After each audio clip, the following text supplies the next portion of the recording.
Si toi aussi tu n'es pas au courant de ce qui se passe par rapport à Baby Dogecoin, ce n'est pas grave. J'ai deux nouvelles pour toi. Et ce n'est pas tout. Nous allons aussi parler de Donald Trump, de Norvège, de Semler et Telegram. Donc si toi aussi tu veux en savoir plus, continue. Ok? Salut! Ici, c'est la chaîne crypto-monnaie et investissement. Et sur cette chaîne, parlons de deux thèmes, les crypto-monnaies en général et quelques business en particulier. Alors, si ces deux thèmes vous intéressent, n'hésitez pas à cliquer sur s'abonner, activer la cloche de notification pour ne rien rater toutes les vidéos d'urgence. Et prenez place, car il y a de la place pour tout le monde, y compris vous, quelle que soit votre position géographique. Ok? Mille merci à tous ceux qui sont déjà abonnés, qui me des commentaires et qui partagent mes vidéos. Grâce à votre contribution, nous sommes déjà à plus de 7200 abonnés. Et je vous dis merci du soutien. On va dans le but. Mais oui, on n'a pas cliqué s'abonner, c'est fait. Ok, c'est parti.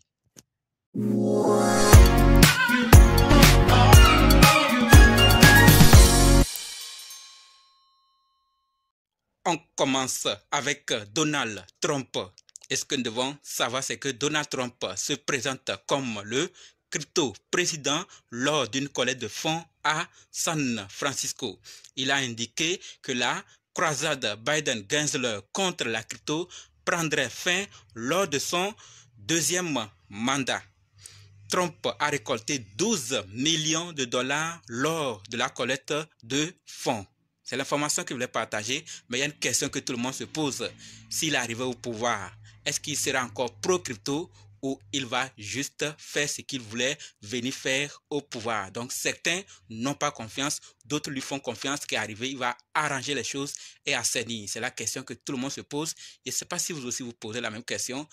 Dites ce que vous pensez dans les commentaires par rapport à Donald Trump et les crypto-monnaies. Passons à la deuxième nouvelle qui concerne Norvège. Et là, ce que nous devons savoir, c'est que le gouvernement norvégien gèle et restitue 5,7 millions de dollars liés au piratage de Ronet. Vous vous rappelez, n'est-ce pas? Ronet avait subi un exploit en mars 2022. Entraînant la perte de plus de 600 millions de dollars. Nous souhaitons exprimer publiquement notre sincère gratitude à tous ceux qui ont contribué aux efforts de récupération, en particulier au co-crime et le FBI aux États-Unis pour leur effort inlassable pour retrouver et récupérer ces actifs pour les communautés Axie et Ronet. Une gratitude à l'endroit de ces entreprises, de ces sociétés qui les ont aidés au co-crime et FBI. C'est intéressant et ça donne envie à ceux qui attendaient ce genre de choses pour investir dans les crypto-monnaies. Parce que je l'ai toujours dit ici, il y a certaines personnes, c'est parce que le milieu n'est pas propre, ce n'est pas assaini. Aujourd'hui que piratage, demain hack, des fonds perdus par ici, par là, et certains trouvent l'argument de dire que c'est un écosystème très sale qui ne mérite pas d'y investir. Mais dès qu'ils vont voir que les forces de l'ordre, les régulateurs et d'autres structures ou sociétés interviennent pour la récupération ou la protection vraiment des clients ou des investisseurs, ils auront envie d'investir un tout petit peu pour voir ce qui va se passer. En tout cas, trop de hacks, ça salit. Certains se disent, c'est pas la peine. Mais avec ces genres d'informations, ça peut leur donner encore envie d'y investir. C'est mon avis. J'attends votre avis dans les commentaires. On parle de la troisième nouvelle qui concerne Semler. Et là, ce que nous devons savoir, c'est que Semler scientifique acquiert 247 bitcoins supplémentaires, portant son portefeuille total à 828 bitcoins. La société a déposé un formulaire S3 pour lever 150 millions de dollars, dont une partie sera utilisée pour acheter davantage de bitcoins. Nous pensons qu'il possède des caractéristiques unique en tant que actif rare et fini qui peut servir de couverture raisonnable contre l'inflation et de valeur refuge dans un contexte d'instabilité mondiale. Maintenant, on voit ça positivement, le Bitcoin particulièrement. Après, ça viendra d'autres projets, d'autres crypto-monnaies. Mais pour le moment, ils sont en train de voir en du Bitcoin du potentiel et d'utilité à l'échelle mondiale. Ça pourra leur aider dans un contexte d'instabilité mondiale. C'est là où on est en train d'aller, lentement mais sûrement. Aujourd'hui, plusieurs sont convaincus, mais il y a encore d'autres qui sont réticents.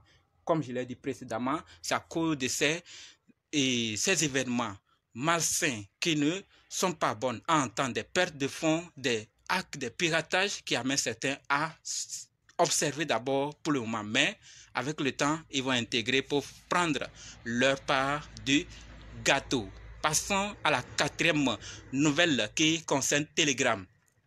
Et par rapport à Telegram, ce que nous devons savoir, c'est que Telegram lance Star dans l'application un nouveau token in-app pour l'achat de biens et de services numériques.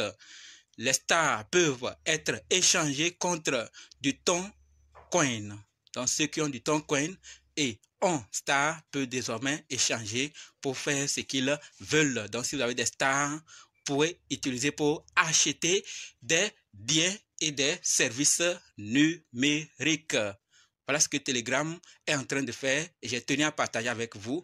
Si vous avez quelque chose à dire, les commentaires ne sont pas désactivés. On parle maintenant de ces deux nouvelles concernant Baby Dogecoin. La toute première concerne l'Indonésie. Et ce que nous devons savoir, c'est que Baby Doge a prouvé en Indonésie, comme nous le dit clairement l'équipe en ces termes, Baby Dogecoin est désormais officiellement répertorié par le BAPEPT, l'organisme de réglementation du commerce à terme de matières premières en Indonésie. Cette reconnaissance marque une étape importante, très importante pour Baby Dogecoin, renforçant sa crédibilité et ouvrant de nouvelles opportunités de croissance sur l'un des plus grands marchés d'Asie du Sud-Est.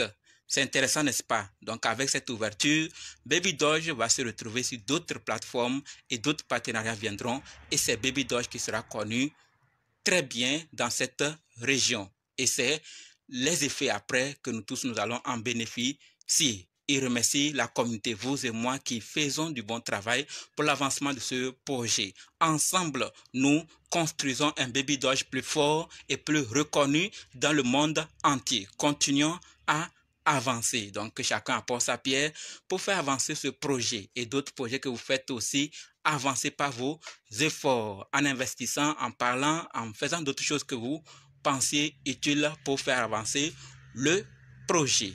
Terminons avec la deuxième nouvelle qui concerne Baby Doge. Et là, ça concerne Solana, dont on a plusieurs fois parlé ici.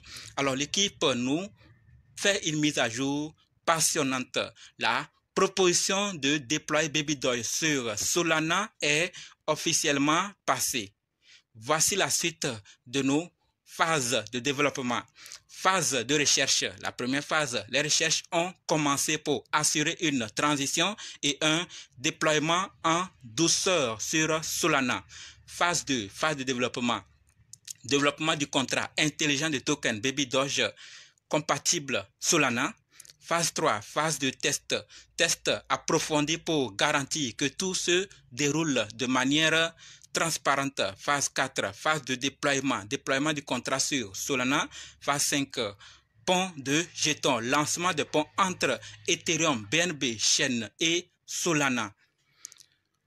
Pourquoi Solana? On en a déjà parlé. On a défini des critères pour lesquels l'équipe veut aller vers là. Et on ne va pas trop perdre le temps là-dessus. D'accord? Les transactions sur Ethereum peuvent être coûteuses et tous les échanges centralisés, du numéro 1 ne prennent pas en charge la chaîne BNB. Solana offre de faibles coûts de transactions, ce qui peut conduire à davantage d'activités en chaîne, ce qui le rend parfait pour notre communauté les échanges centralisés de niveau 1. Si on doit donner tous les détails, on en avait déjà donné. D'accord, pour Solana. Restez à l'écoute pour plus de mises à jour et merci pour votre soutien. Vous qui partagez surtout les informations et surtout après cette vidéo, vous qui allez prendre la peine de partager pour que d'autres puissent en découvrir ce qui se passe. L'équipe vous remercie pour vos efforts. D'accord, et pour rappel, Rien n'est encore en ligne. Aucune migration n'est nécessaire. Donc, si vous trouvez ailleurs qu'on parle de migration, c'est faux. Méfiez-vous des arnaques. L'offre en circulation restera la même. Nous publierons toutes les mises à jour ici et sur d'autres réseaux, leurs plateformes officielles, d'accord, leurs sites et d'autres réseaux sociaux. Donc, faites un effort et soyons tous vigilants. Si vous trouvez qu'il y a ailleurs migration, que vous faites migration de tel et que le supply, d'ailleurs, ça n'a même pas encore commencé. Et si vous trouvez ça, c'est faux, encore d'autres peuvent aller dans les détails pour voir le supply. C'est encore faux. Donc, vigilance et attendons les bonnes informations pour faire de bonnes choses. Voilà donc ce que je voulais partager avec vous. Je ne sais pas ce que vous pensez de la vidéo dans son ensemble et des informations partagées. Si vous avez quelque chose à partager, à nous dire, il faut qu'on puisse aussi apprendre grâce à vous. Les commentaires ne sont pas désactivés. Et maintenant, on se donne rendez-vous dans d'autres vidéos et dans les commentaires. N'oubliez surtout pas de nous rejoindre sur Telegram, WhatsApp, Facebook. Les liens sont dans la description. Et pour ceux qui sont prêts pour la formation, dites simplement, je suis prêt, je veux votre formation. OK? Merci.